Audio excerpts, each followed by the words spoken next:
सभी को सलाम, जय मसीह की। आज हम चर्चा करेंगे मरकुस की इंजील, उसका 7 अध्याय और 14 आयत से लेके 23 आयत तक।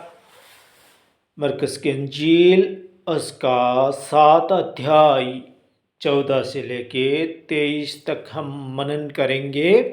मनुष्य को अशुद्ध करने वाली बातें, कि मनुष्य को क्या क्या चीज़ है जो अशुद्ध कर सकती है।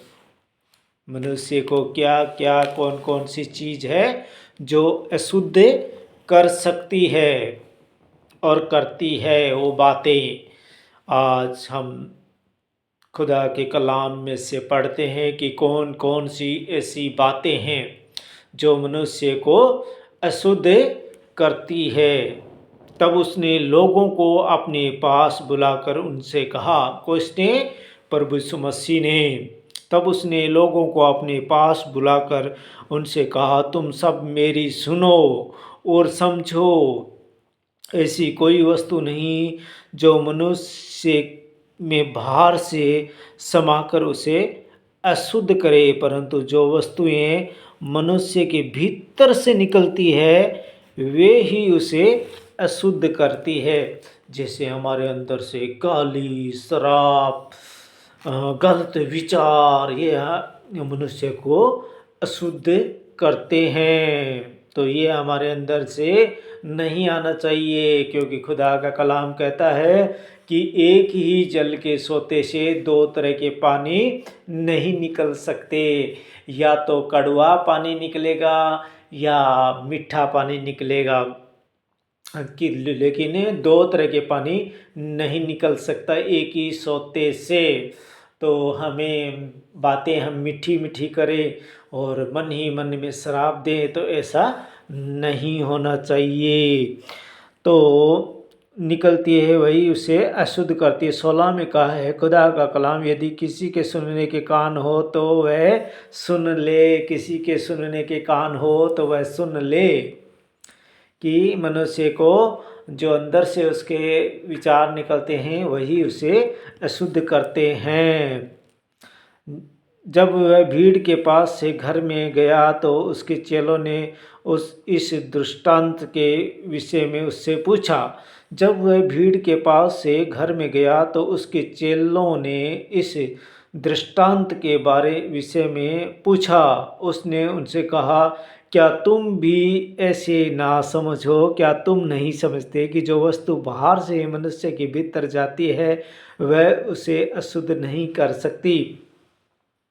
जो बाहर से कोई भी वस्तु मनुष्य के अंदर जाती है तो वह अशुद्ध नहीं करती, लेकिन जो मनुष्य के अंदर से जो विचार निकलते हैं, गंदे गंदे विचार जो निकलते हैं, वही मनुष्य को अशुद्ध करते हैं। तो कभी भी ऐसे बुरे विचार हमारे मन में, हमारे दिल में, हमारे ख्यालों में ऐसा नहीं आना चाहिए।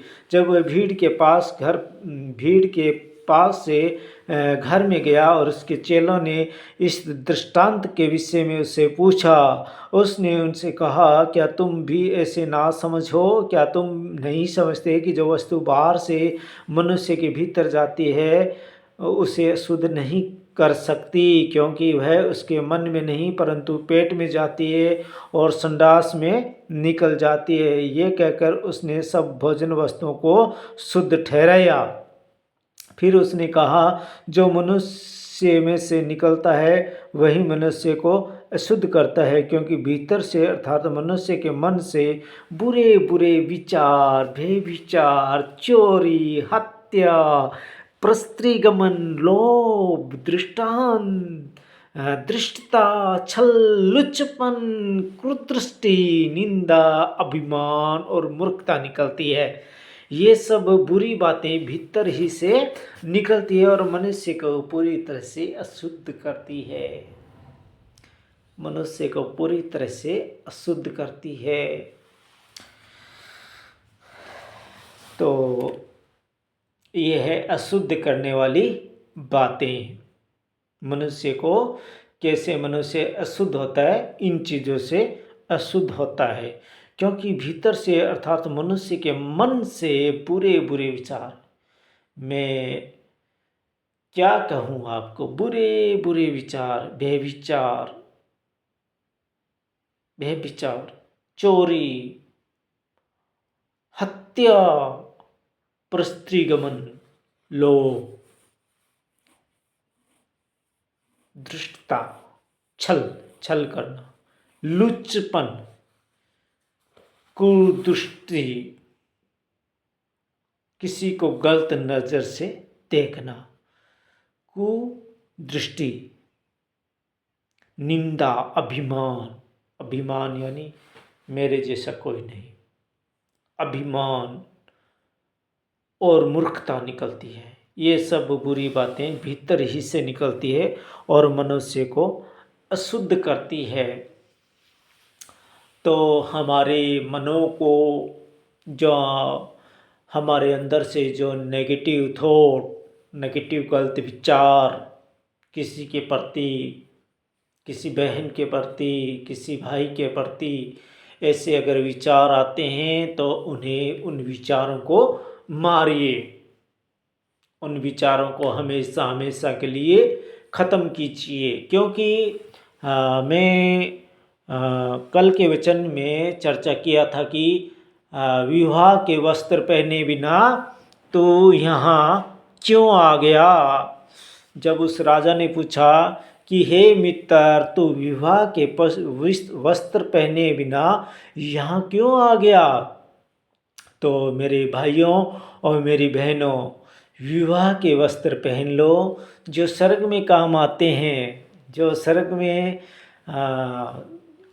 वस्त्र काम आएंगे वो है आपको इसी से मिलेंगे, पवित्र शास्त्र से आपको ये वचन है जो मिलेंगे खुदावंद की तरफ से।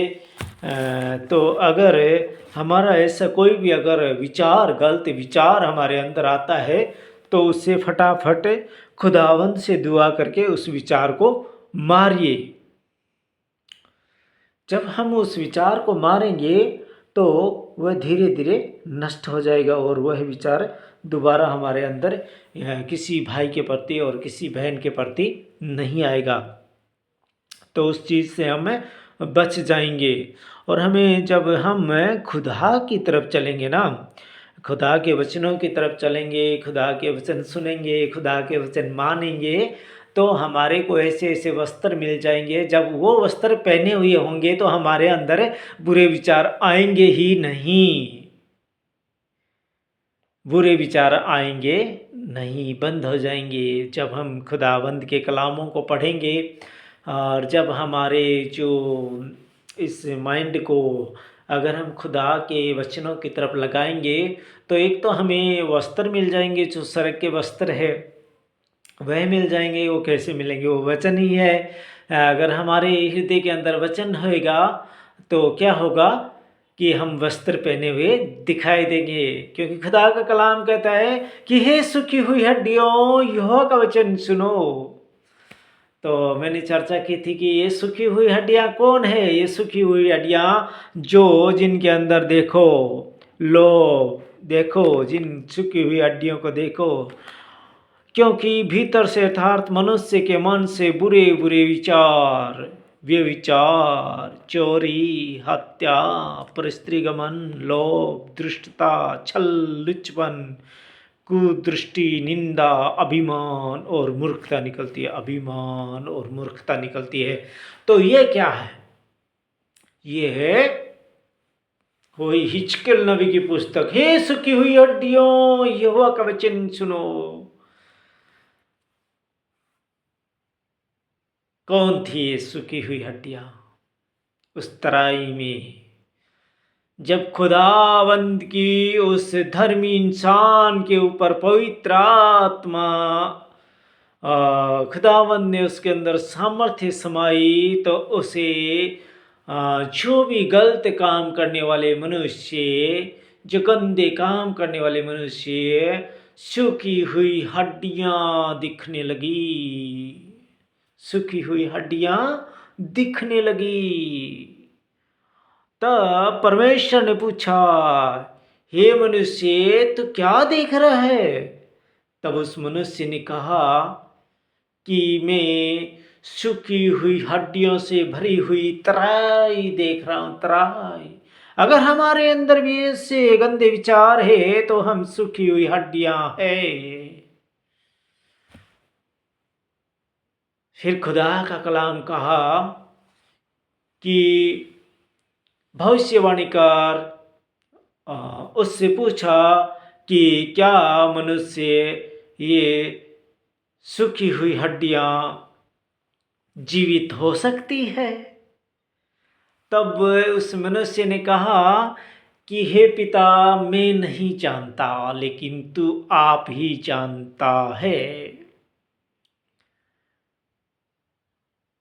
तब खुदावन परमेश्वर ने कहा कि भविष्यवाणी करके कहे, हे सूखी हुई हड्डियों यहोवा का वचन सुनो। हे सूखी हुई हड्डियों यहोवा का वचन सुनो।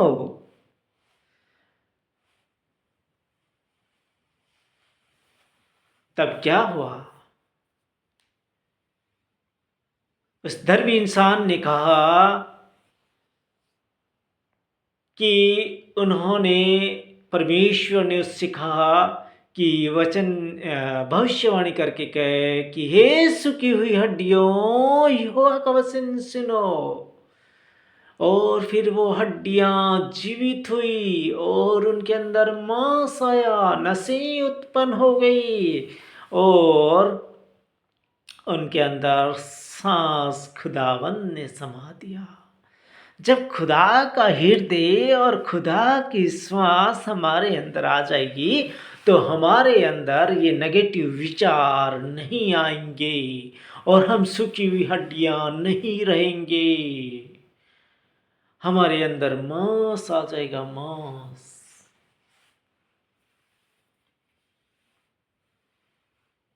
अगर हमारे अंदर ऐसे गंदे विचार अगर हमारे अंदर चलते हैं तो हम हिजकिय्याह नबी की पुस्तक में लिखी हुई उस तराई के प्रति जो आप मनन कीजिए और उस तराई के बारे में पढ़िए।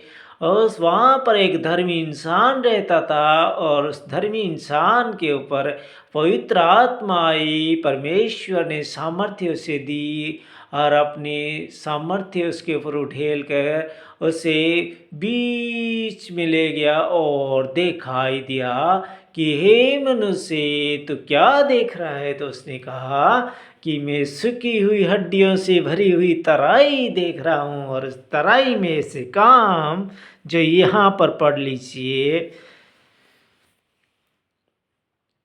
क्योंकि भीतर से अर्थात मनुष्य के मन से बुरे बुरे विचार, व्यभिचार, चोरी, हत्या, परस्त्रीगमन, लोभ, धृष्टता, छल, लुच्चपन, कुदृष्टि, निंदा, अभिमान और मूर्खता निकलती है। ये सब बुरी बातें भीतर से ही निकलती है और मनुष्य को शुद्ध करती है। तो इनसे तौबा करो, खुदावंद की तरफ अपने ध्यान को लगाकर इनसे मुख मोड़ो और इनसे इनको मारो। अगर आपके अंदर ऐसा कोई ये जो पेड़ है लोभ, दृष्टा, छल, लुच्चपन, कुदृष्टि, निंदा, अभिमान और मूर्खता निकलती है तो इनके अगर आपके अंदर अगर वृक्ष है तो उसे मारो, उसकी कटाई करो। खुदावंद कहता है कि क्यों सोचते हैं मनुष्य कि हमारी तो एक छोटी सी का आत्मा है, कुछ दिन के लिए आए हैं संसार में, खाएंगे पिएंगे ऐश करेंगे, किसने देखा है कल क्या होगा क्या नहीं होगा।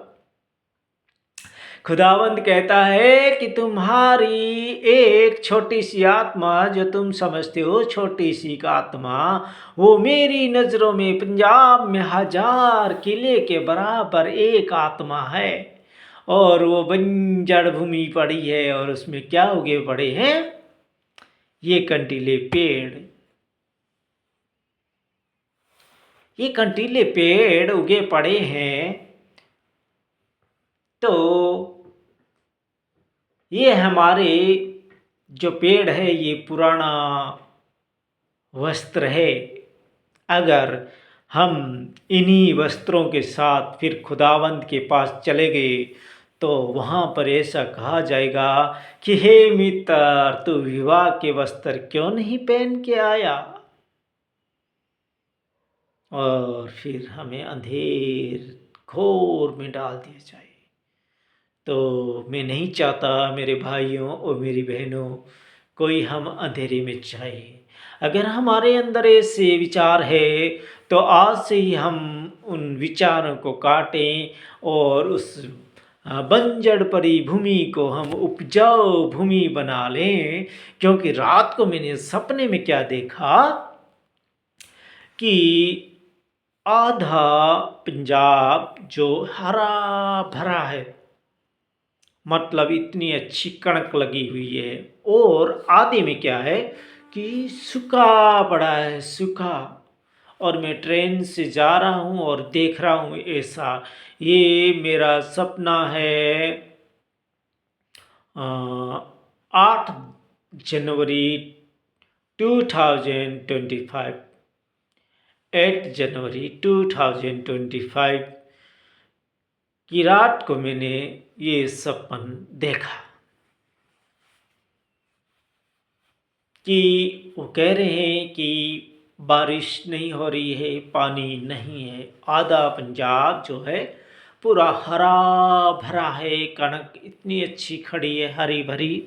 और आधे में क्या है कि सूखे से जो जला हुआ, जो सूख जाता है पूरी तरह से, बिना पके हुए सूख जाता है, जो आधा पक के जो सूख जाता है वैसे सूखा पड़ा है।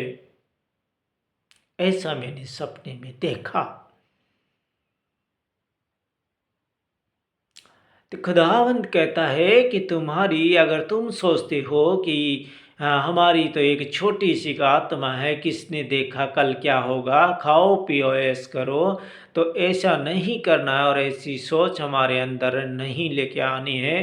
क्योंकि हमारी आत्मा छोटी नहीं है, हमारी आत्मा खुदावंद की नज़रों में बहुत बड़ी है। 1000 किल्ला ज़मीन बहुत होती है और वो बंजर पड़ी है। तो आज से ही हमें उस ज़मीन को, जो ये पेड़ लगे हुए हैं उसके अंदर लोभ, दुष्टता, छल, लुचपन, कुदृष्टि, मतलब गलत नज़र से देखना, ये जो पेड़, गंदे गंदे पेड़ हमारे उस भूमि के अंदर लगे हुए हैं, तो इन्हें हम साफ करें और उसकी गड़ाई करके और खुदावंद के वचनों को वहाँ पर लगाने की हम कोशिश करें। जब हम, चलो कोई बात नहीं है, सब मनुष्य ने पाप किया, लेकिन मेरा मन ऐसा कहता है कि चलो हम जितने भी पाप किए उतना से हम पार होके, हम जो कांटे बोए उनसे हम पार होके, जब हम आधे रास्ते को अगर साफ़ सुथरा बना ले तो भी बहुत अच्छा हो जाएगा। क्योंकि जो रास्ता पीछे हमने कटीला, जो भी कटीलों से पार हो जाएगा, कांटों से भरा हुआ रास्ता हमने बनाया। क्योंकि खुदावंद कहता है जैसा बोएगा वैसा काटेगा। अवसर को बहुमूल्य समझो क्योंकि दिन बुरे हैं। मनुष्य जो कुछ बोता है वही काटेगा। अवसर को बहुमूल्य समझो क्योंकि दिन बुरे। अब बोने का मतलब क्या है? बोने का मतलब ये है, ये देखो, क्योंकि भीतर से अर्थात मनुष्य के मन से बुरे बुरे विचार, व्यभिचार, चोरी, हत्या, स्त्रीगमन, लोभ, दृष्टता, छल, लुचपन, कुदृष्टि, निंदा, अभिमान, मूर्खता निकलती है।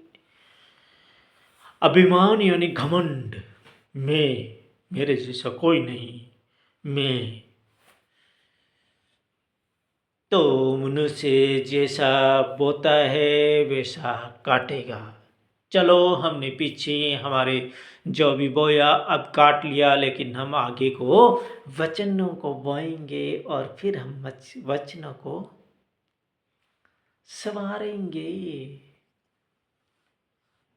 सवारेंगे उन वचनों को हम। तो खुदावंद से प्रीति करो, खुदावंद से पूछो, खुदावंद जी जो भी हुआ गलत हुआ, लेकिन हम आगे को हम जो हमारे को ज़िंदगी मिली उसको हम आपके सामर्थ्य हाथों में सौंपते हैं और खुदावंद जी आप कैसे चलाना चाहते हैं वैसे हम चलना चाहते हैं।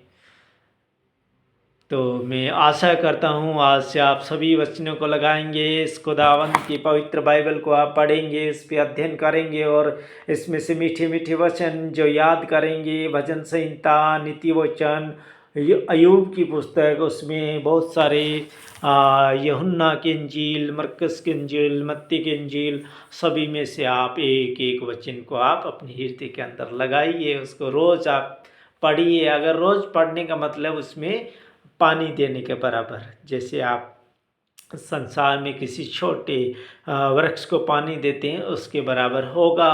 और फिर क्या होगा कि वो बढ़ते जाएगा तो क्या होगा, आपको ऐसे ही ऑटोमेटिक फिर आने लगेगा, आपसे बातें करने लगेगा वचन की तरह। और वो क्या बनेगा फिर, तेरा वचन मेरे पाँव के लिए दीपक, मेरे मार्ग के लिए उजियाला। जब हम शैतान के अंधेरे रास्ते से हम जाएंगे तब खुदावंत का वचन हमको अगर याद होगा, तेरा वचन मेरे पाँव के लिए दीपक, अगर वो होगा तो वहाँ पर दीपक जल जाएगा, वहाँ पर दीपक जल जाएगा और उजियाला हो जाएगा। और हम उजियाले में से होते हुए उस शैतान के रास्ते से भी पार हो जाएंगे। अगर हमें वचन याद नहीं है फिर शैतान हमें डराएगा और हमें आगे को रास्ता दिखाई नहीं देगा। तो कोई भी मेरा भाई मेरी बहन में नहीं चाहता कि उसको रास्ता दिखाई ना दे। तो आप वचनों को पढ़िए, वचनों को याद कीजिए और वचनों के ऊपर चलिए। खुदा आपको बरकत और आशीष दे। आज के इस वचन को मैं यहीं पे विराम देता हूँ। मांगता हूँ खुदावंद के प्यारे बेटे हमारे उद्धारकर्ता मुक्तिदाता मसीह यीशु के नाम में आमीन। खुदा का शुक्र हो।